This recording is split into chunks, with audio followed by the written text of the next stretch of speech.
Je pense que vous vous posez tous et toutes la question, est-ce que le rebond sur le Bitcoin est vraiment tangible? Est-ce qu'on va vraiment partir à la hausse? Ou est-ce qu'on a vraiment ici plus intérêt à attendre parce qu'on va avoir encore une jambe baissière, parce qu'on va partir encore plus bas, parce que c'est la fin du monde, parce que le Bitcoin repart à zéro? Sur Twitter, sur YouTube, sur Instagram, on voit de tout et de n'importe quoi. On va voir ensemble tout de suite comment savoir si la smart money a plus l'intention de faire partir le Bitcoin à la hausse parce qu'ils ont évidemment plus d'argent à se faire, ou est-ce qu'à l'inverse, ils ont bien plus d'argent à se faire en réalisant encore une jambe baissière. On va aller voir aussi ensemble le Uniswap, on va aller analyser la Bitcoin dominance, les BTC 1 futur CME, le crypto total et par la suite on va aller voir le CRO ainsi que le FTT, donc le FTX token. Donc si le menu vous plaît, si vous avez envie de savoir dans quelle direction part le Bitcoin et surtout avec des indications stables et tangibles, alors restez bien dans cette émission parce que c'est ce qu'on va aller voir tout de suite. Hello à toute la team Logique, ravi de vous retrouver dans cette nouvelle analyse du marché crypto-monnaie. On est aujourd'hui le mardi 8 février 2022 et il est 17h44 à l'heure à laquelle je tourne cette vidéo. Alors comme vous l'avez vu en introduction, dans cette vidéo, on va aller voir ensemble des réelles indications que nous avons pour savoir si la smart money a plus d'intérêt à partir vers la hausse ou est-ce que la smart money a plus d'intérêt à partir vers la baisse. Alors restez bien dans l'intégralité de cette émission parce qu'elle va être extrêmement intéressante. On est ici sur le Scalpex Index, un crypto fear and greed dans le neutre 48, donc c'est plutôt un bon signe. Pour l'instant, on reste dans la neutralité, c'est 50-50, on le voit en ce moment dans les sondages. Il y en a qui disent que le rebond est tangible, environ 50%, et il y a 50% à droite qui disent que le rebond n'est absolument pas tangible et que c'est la fin du marché crypto-monnaie. Et c'est exactement pour cette raison qu'on va tirer ensemble dans cette vidéo le vrai du faux. On a un social index sur Up, un market order flow, on recherche neutre. Comme vous le voyez, on a 2-3 petits murs d'achat qui s'empilent, un mur de vente qui s'empile, donc vraiment pas grand chose en ce mardi. Pour l'instant, il n'y a pas énormément de volatilité, donc c'est plutôt un bon signal. Ça permet ici au Bitcoin de commencer à ranger, de commencer à récupérer de la force.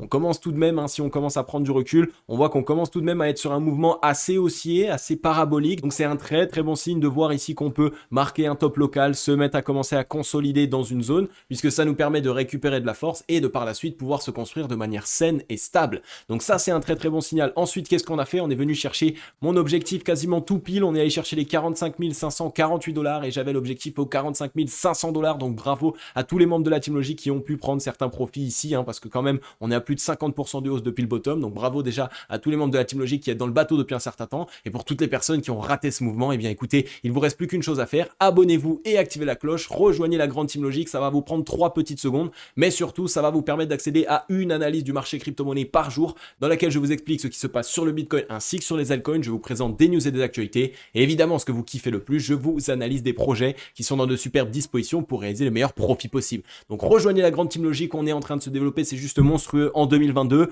Papa Bitcoin est donc simplement en train de marquer un arrêt, on a cassé de belles zones de résistance. Donc maintenant, tout simplement, essayez de se dire quelle zone est-ce qu'on pourrait revenir chercher en tant que support, puisqu'on est en train de marquer un top local et surtout qu'on est allé chercher une première zone de liquidation short. Donc c'est un bon signal, on est repassé ici au-dessus de tous ces tops. Je vous avais parlé de cette zone, donc ça nous a permis de liquider certaines positions short. On n'a pas encore réalisé le gros du gros et c'est exactement ce qu'on va voir ensemble. Donc pour l'instant, on a ici cette première zone de support aux 42 850 $. Donc c'était directement l'objectif du triangle d'accumulation qu'on a cassé à la hausse. Ensuite, on a un niveau de support qu'on n'est encore jamais revenu tester entre les 42 911 $ et les 41 706 $. Donc ce niveau de support ici qui n'a jamais été retesté. Donc généralement, ça peut permettre au prix de venir essayer d'implémenter un bottom ou alors de consolider sur cette zone. Donc voilà, déjà, ça serait une très bonne zone. Et après, on aurait à la limite une dernière zone ici entre les 40 954 et les 40 533 $. Si vraiment c'est catastrophe et on ne sait pas pourquoi Papa Bitcoin ici connaît un mouvement vraiment baissier, on a encore ici cette zone de cassure qu'on n'avait encore jamais retestée, donc attention tout de même, entre les 39 431 $ et les 39 133 $. Donc on surveille bien ça. Maintenant évidemment les waves sont en train peut-être de prendre certains profits court terme ici, elles sont déjà à plus de 50% de hausse. Ça va permettre ici évidemment de toutes les personnes qui ici ont acheté le top de leur faire peur, de créer du flou une fois de plus, de recréer de la peur et après pourquoi pas essayer de relancer le prix. On va aller voir maintenant ensemble le Bitcoin en daily avec nos indicateurs et on va voir dans quelle direction est-ce qu'il pourrait partir au vu de sa disposition. Juste avant les amis, je prends 3 petites secondes pour tous et toutes vous remercier. Merci pour tout ce que vous faites, merci pour vos likes, pour vos partages, pour vos commentaires, pour toutes ces petites actions qui pour vous ne sont rien, ne vous représentent que quelques secondes, mais qui pour moi sont juste monstrueuses. Ces derniers temps, la Team Logique se développe à fond. Vous êtes de plus en plus à penser à appuyer sur le petit bouton s'abonner, le petit bouton like, le commentaire. Franchement, ça fait juste super plaisir. Vous êtes tous et toutes monstrueux. Et vous le savez, pour vous récompenser, pour vous remercier, en 2022, j'ai mis en place un groupe Telegram totalement gratuit. Donc rejoignez rejoignez-moi, le lien est en description, il est aussi en commentaire épinglé. C'est pour vous aider, c'est pour vous accompagner. Au travers de ce groupe Telegram totalement gratuit, je vous analyse des projets qui sont de superbes dispositions, je vous les mets en avant, je vous mets en avant des signaux de trading, je vous partage des formations de trading par la même occasion, tout ça totalement gratuitement pour que vous puissiez en 2022 essayer de réaliser le plus de profits possible sur le marché crypto-monnaie. Donc n'attendez plus, c'est totalement gratuit, vous n'avez rien à perdre, au contraire tout à gagner. Le lien est en description, il est aussi en commentaire, rejoignez-moi, on discute ensemble tous les jours avec toute la team Logic, on est déjà presque 700 membres, donc n'hésitez pas les amis, rejoignez-nous.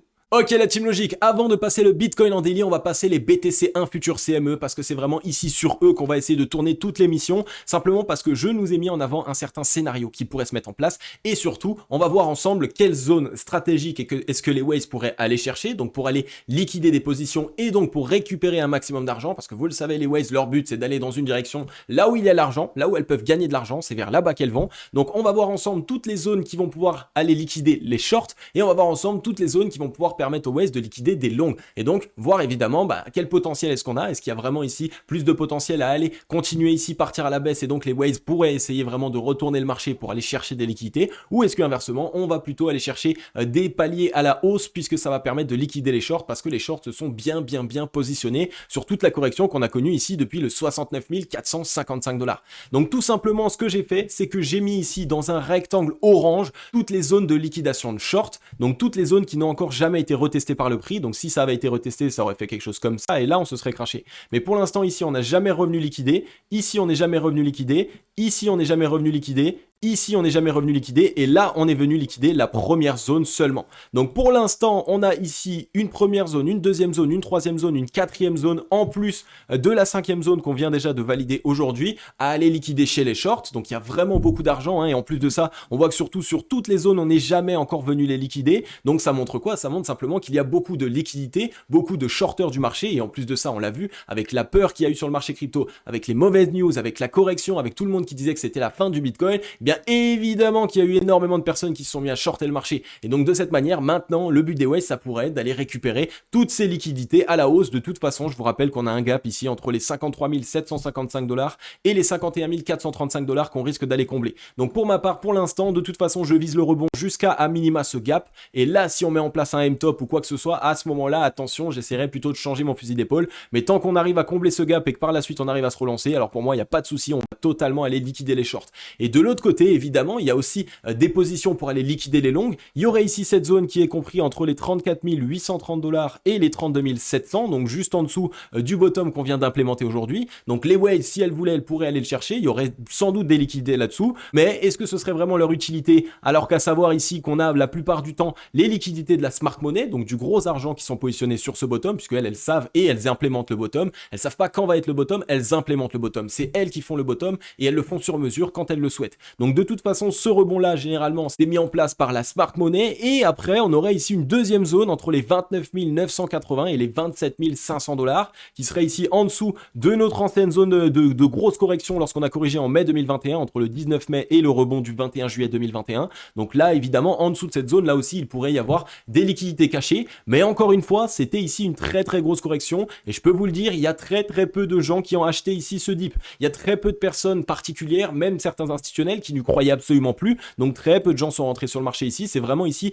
la smart money et après par la suite évidemment tant qu'on est monté, là on a commencé à avoir les fonds de gestion qui ont commencé à re-rentrer, on a commencé à avoir à nouveau évidemment un maximum d'investisseurs professionnels, mais il n'y a pas eu tant de particuliers que ça, donc ça veut dire qu'on n'a pas forcément beaucoup de liquidités d'investisseurs particuliers ici à aller chercher encore plus bas. La majorité du temps maintenant vous le savez les Waves elles vont chercher l'argent là où il est et pour l'instant l'argent il est vraiment dans les positions short, beaucoup de positions short ont été initiées, en plus de ça on voit qu'on n'est jamais revenu les chercher et généralement lorsqu'on démarre une correction sur un actif, si on avait démarré une correction saine ça se serait plutôt passé comme ça, on serait revenu chercher, ensuite on corrige, là on revient chercher le top et voilà et à chaque fois on essaye de revenir chercher les tops. Pourquoi? Simplement pour faire en sorte qu'il n'y ait pas trop de shorts qui se gavent sur la correction et là on les a laissés se gaver, donc on a vraiment un très gros rebond qui pourrait commencer à essayer de s'initier et généralement vous le savez là aussi on le fait pas dans la dentelle, on n'est pas ici à essayer de le faire petit à petit, on vient corriger, on revient tester des niveaux de support, on vient tester un niveau de support, on explose très fortement, on vient liquider des shorts, on revient tester un niveau de support et on repart. C'est comme ça que ça va se passer, c'est comme ça que ça va le faire si jamais la smart money décidait vraiment ici de s'attaquer aux shorts. Donc on surveille bien tout ça et maintenant on va aller voir évidemment El Papa Bitcoin en daily. Ok, nous voilà ici sur le Bitcoin en daily. Pour l'instant, on est exactement dans le scénario qu'on avait mis en place, donc vraiment au millimètre près. On est revenu tester le MA89 qui était ici directement sur les 45 555 $. Je vous en avais parlé, je vous avais dit que si on cassait le ruban et qu'on commençait à s'intégrer à l'intérieur, on allait sans doute revenir tester le MA89. C'est la première zone, c'est une zone aussi qui est très psychologique, qui est très suivie par les institutionnels. Donc cette zone pour l'instant, on voit qu'elles sont défendues, elle est défendue par les bears. C'est pas un mauvais signal, on est non loin de la zone des 0,38 de Fibonacci, on est sous une zone de résistance très importante et une zone qui a été extrêmement travaillée, donc de toute façon, c'est une zone ici de volume profile très importante. Voilà, comme vous le voyez, c'est une zone qui est très importante, qui a été extrêmement travaillée. Donc à la limite, on fait une poussette supplémentaire, on pourrait rechercher les 46 536 si on voulait vraiment essayer de choper les 47 210. Mais attention, après ça, de toute façon, on a des chances de s'essouffler parce que c'est vraiment des zones qui ont été extrêmement travaillées et donc qui sont difficiles pour les acheteurs d'essayer de récupérer. Pour l'instant, la clôture, elle est parfaite. Maintenant, il va falloir évidemment qu'on s'assure de la clôture de ce soir parce que là, on est revenu tester le MA55. Donc, vu qu'on était dans une disposition baissière,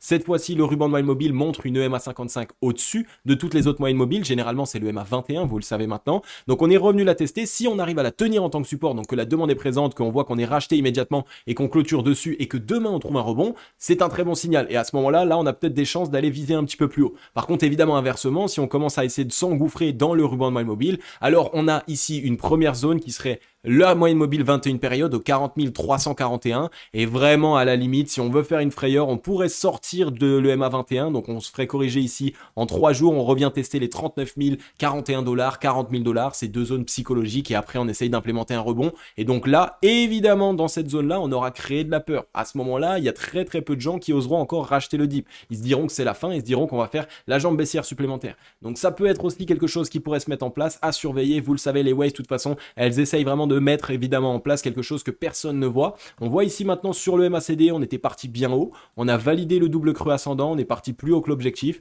donc c'est normal qu'on vienne corriger, on peut avoir un rejet, je pense qu'on reviendrait tester ici cette zone de support, je sais pas pourquoi elle a été décalée, ah non c'est parce que je l'ai mis entre les deux, donc elle pourrait être ici indirectement entre la ligne de coup et le précédent niveau de support, cette zone là ça pourrait être vraiment la zone de rebond, donc on revient la tester et ensuite on rebondit, ou alors même on revient tester la zone de neutralité et seulement à ce moment là on implémente ici un double bottom.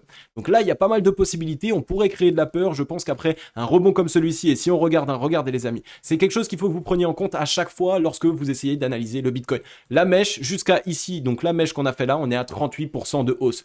Les amis, sachez que ici, les whales qui se sont gavés, qui ont acheté à coût de 200-300 millions, viennent de réaliser 38 millions de dollars. Est-ce que vous ne pensez pas qu'avec 38 millions de dollars, ils ne sont pas en train de prendre des profits assez importants pour recréer de la peur, pour refaire plonger le Bitcoin sans même devoir vendre leur position et après pouvoir se regaver à nouveau à coût de 200-300 millions sur cette correction, on fait repartir et on refait la même chose, 38-50% de hausse. Les amis, c'est comme ça que ça se passe, c'est comme ça que les smart money essayent de le mettre en place. Donc pour toutes les personnes qui n'êtes pas encore rentrées dans le train, ce n'est pas le moment. Attendez évidemment validation, on risque d'aller chercher une zone de support intermédiaire. Maintenant vous le savez, lorsqu'on se fait corriger en V-top et non pas en M-top, eh bien généralement ça montre qu'on n'est pas ici en train de totalement s'essouffler. Donc tant qu'on ne fait pas quelque chose comme ça, là ça reste bullish. On peut faire là, on peut venir faire un V-bottom et dans ce cas-là on transforme ça en double creux ascendant. D'accord? Donc pas de mauvais signaux, le Bitcoin est dans une belle disposition, on surveille tout ça. Si jamais, attention, moyenne mobile 21 période au 40 311 $. Si jamais petite mèche au 39 080 $, on revient tester ce niveau de support qui n'a jamais été retesté depuis la cassure. Hein, ça aussi, il faut le prendre en compte. On n'a jamais retesté cette zone de support depuis la cassure. Donc, ça pourrait être vraiment une zone qu'on pourrait aller chercher. Sur le RSI, on est parti bien au-dessus des 50. On a mis en place un double creux. Donc, c'est tout à fait normal maintenant. On risque de revenir soit tester les 50, soit de faire une petite frayeur en dessous. On revient tester cette zone de support au 42,10 et après, on trouve un rebond. À voir comment est-ce que ça se passe. On peut faire de la peur. Les waves, de toute façon, vont essayer de créer de la peur. Donc on surveille bien tout ça, le Bitcoin est toujours dans une belle disposition, on attend cette correction et là en plus ça peut nous offrir de très belles opportunités. Ensuite les amis, je vous passe aujourd'hui Uniswap, le Uniswap qui est plutôt bull. On est venu faire ici une cassure de cette zone de résistance entre les 11,90 et les 11,77. On voit qu'on est en train de faire une mèche pour l'instant qui est en dessous de cette zone qu'on vient de casser en tant que résistance, donc qui aurait dû tenir en tant que support. La majorité du temps, on va vous dire que c'est un mauvais signal, mais pour ma part, je pense que c'est un bon signal et qu'on risque ici d'avoir une belle opportunité parce qu'on risque d'être racheté. Mais attention maintenant, vous ne devez pas me croire sur les dires, vous devez absolument ouvrir votre graphique et regarder si ce soir on rachète et qu'on arrive à clôturer sur la zone des 11,78 centimes de dollars. Donc il y a eu du volume pour la cassure de cette zone, on est en train de se faire réintégrer. Attention là aussi, il y a un petit peu de volume bear. On pourrait à la limite se faire rejeter, revenir tester la zone des 10,78 $. petite mèche pour faire peur et après on essaye de trouver un double creux ascendant. Donc ça pourrait ici nous offrir de belles opportunités sur Uniswap. Ouvrez les yeux sur cet actif. Le MACD nous confirme, on a cassé la zone de neutralité. Donc on est en train d'essayer de se mettre dans une disposition, dans une structure de double creux ascendant pour faire en sorte simplement que la force se remette du côté des acheteurs. Ensuite, on est ici sur la Bitcoin dominance. La Bitcoin dominance, elle, par contre, est dans une encore meilleure disposition. On est revenu tester un niveau de support ici au 41,93%. On est en train d'avoir une belle réaction acheteuse. Donc un double creux ascendant qui s'initie. On peut avoir un très beau rebond. Là encore, la Bitcoin dominance, je vous le dis ces derniers temps, surveillez Papa Bitcoin. Premièrement, c'est lui qui va faire tout le marché. Ça veut dire que s'il part à la hausse, il peut entraîner avec lui les altcoins. Donc de toute façon, c'est lui que vous devez essayer de suivre. Et s'il part à la baisse, il entraîne aussi avec lui les altcoins. Donc c'est Papa Bitcoin qu'il faut surveiller. Et surtout, deuxièmement, la Bitcoin dominance a bien corrigé ces derniers temps. Ça fait un certain temps que Bitcoin n'était pas la star comme il a l'habitude de l'être. Et donc, généralement, le marché ici fonctionne par cycle. À ce moment-là, on peut avoir un cycle sur le Bitcoin qui risque d'être assez intéressant. Si on regarde maintenant, on a un beau rebond sous une zone de résistance très importante au 42,93%. Donc si on arrive à venir les casser à la hausse, on risque d'avoir une belle reprise de la part de la Bitcoin dominance. Si je regarde maintenant un petit peu au niveau du MACD, on est en train de quitter la zone de neutralité. On fait un petit double creux ascendant sous la zone de neutralité. Il va falloir essayer de la récupérer assez rapidement. Donc surveillez bien ici qu'on arrive à récupérer la zone de neutralité. Sur le RSI, on s'est fait rejeter des 70. On met en place un double creux ascendant. La demande est présente non loin des 52 RSI. Double creux ascendant. Donc normalement, là encore, Bitcoin dominance, on devrait avoir une belle reprise. Donc le Bitcoin, surveillez-le bien. On risque ici vraiment d'avoir un beau rattrapage. On pourrait revenir chercher premièrement cette zone des 44,64 et 44,33% et après ici les 47,63%. Et c'est vraiment ici cette zone qu'il faudra qu'on surveille parce que c'est un range ici depuis un certain temps. Donc Papa Bitcoin, surveillez-le les amis ces prochains temps et je pense même qu'il vaut mieux essayer de s'attarder sur le Bitcoin plutôt que sur les altcoins parce que dans tous les cas, je pense que les performances haussières qu'elles vont faire, ça ne sera rien. Le Bitcoin peut totalement en jouer, corriger de 3%, faire corriger de 6% tous les altcoins et donc reset tous les altcoins. Donc on surveille bien tout ça, on surveille le Bitcoin et on va passer maintenant évidemment 2-3 altcoins. Juste avant de passer 2-3 altcoins, la Team Logic, on est ici sur le Crypto Total. Je vous en ai parlé il y a 3 jours sur une vidéo spéciale dans laquelle je vous expliquais la zone que les Waze essayaient d'aller chercher. Donc je vous mets le lien juste ici.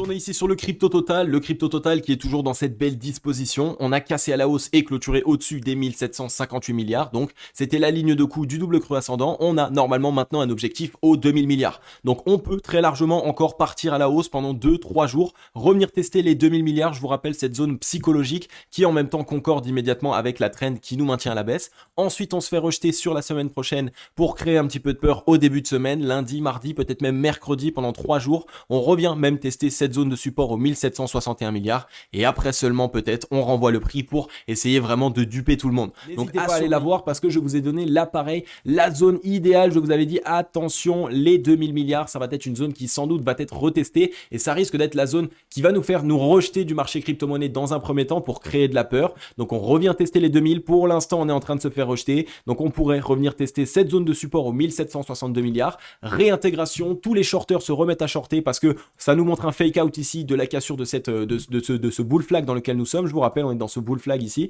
Donc ça nous fait un fake out de cette cassure. Les shorters se remettent à shorter. Les gens ont peur. Tout le monde commence à vendre. Panique, cascade de liquidation. Et là, on trouve un rebond et boum, on renvoie le prix de l'autre côté. Donc peut-être que c'est ce qu'il va se passer. Les 2000 milliards, je vous le rappelle, c'est une zone psychologique, zone qu'il faut absolument retester. Et le fait de se faire rejeter des 2000 milliards, à la base, si on n'utilise pas la psychologie inversée, ce serait une très mauvaise nouvelle. Mais grâce à la psychologie inversée, si cette zone de support en clôture daily tient, donc les 1756 milliards, alors il n'y a pas de souci à se faire, on risque de transformer ça en double creux ascendant. On surveille bien ce qu'il se passe, le Crypto Total est plutôt dans une belle disposition, on voit qu'on est venu chercher le MA89, on est en train de se faire rejeter du ruban, donc le MA89 c'est toujours la même chose, généralement on va la toucher avec une petite mèche, on s'essouffle, on revient tester le MA21, 1832, peut-être une petite mèche pour faire peur aux 1762 milliards environ, on réintègre et on essaye de repartir. Donc c'est ce qu'il pourrait se passer, maintenant évidemment soyez prudents, surveillez tout, n'essayez pas de FOMO, attendez cette petite correction et vous le savez, tous les jours au quotidien je vais vous accompagner pour vous mettre sous le nez un maximum d'opportunités. Ensuite on est ici sur le CRO, encore un actif qu'on a passé ici dans les bas-fonds de la correction, on était sur les 0,33 centimes, donc là pareil je vous rappelle, on a en gros fait une performance de 57%, donc c'est tout à fait normal que la smart money et les gros portefeuilles commencent à prendre des profits. On est revenu chercher une zone de résistance aux 0,50 centimes, là encore zone psychologique, les 0,50 centimes on les avait cassés à la baisse, c'était pas un bon signal, on vient les tester en tant que résistance résistance et elles sont en train de nous rejeter, donc ça fait peur. Mais si on arrive à essayer de retester ce niveau de support ou qu'on arrive à minima à faire un double creux ascendant au-dessus des 0,40 centimes, alors à ce moment-là, on pourrait sans doute essayer de revenir à son assaut et juste créer de la peur. Maintenant, c'est toujours ici un petit jeu qu'il va y avoir. Il faut toujours surveiller simplement le bottom précédent. Donc ici, si on arrive à clôturer au-dessus de ce bottom précédent, on reste dans un double creux ascendant et on continue ici d'initier des doubles creux ascendants. Donc ça nous reste dans une disposition haussière. Si on regarde sur les volumes, on n'avait pas énormément de volume. On a assisté à un petit peu de volume sur la montée. Pour l'instant, on se fait rejeter. Donc ça montre quoi? Ça montre qu'il n'y avait aucun vendeur. Les vendeurs viennent de se présenter seulement aux 50 centimes. Ça risque d'être un petit peu plus puissant. On risque de se faire rejeter, revenir tester une zone de support et essayer de trouver un rebond. Pourquoi? Simplement parce que pour l'instant, on a eu la cassure. La cassure s'est faite. On a mis en place le double creux ascendant de l'autre côté. Donc on est à nouveau dans une tendance haussière pour l'instant à moyen terme en daily. Et donc bah évidemment, sur un double creux ascendant, c'est toujours la deuxième jambe haussière qui montre du volume. Donc ce serait cette jambe haussière qui permettrait vraiment de partir fortement. Donc de grosses opportunités là sur le CRO et sur pas mal d'altcoins par la même occasion. Double creux ascendant qui s'est initié, deuxième double creux ascendant. On pourrait venir corriger légèrement et essayer de refaire un double creux ascendant pour évidemment cette fois-ci essayer de valider ce double creux là qui devrait nous ramener bien haut. Donc on devrait avoir normalement un mouvement assez impulsif sur cet actif. Donc ça repart très vite, c'est en train vraiment de remonter. Vous le voyez, le but des waves, c'est vraiment de donner aucune opportunité, aucune mèche pour les acheteurs pour faire en sorte que le train se gave, absolument pas. Donc si on nous offre une correction et qu'on nous offre une opportunité d'achat, je pense vraiment qu'il va falloir la saisir.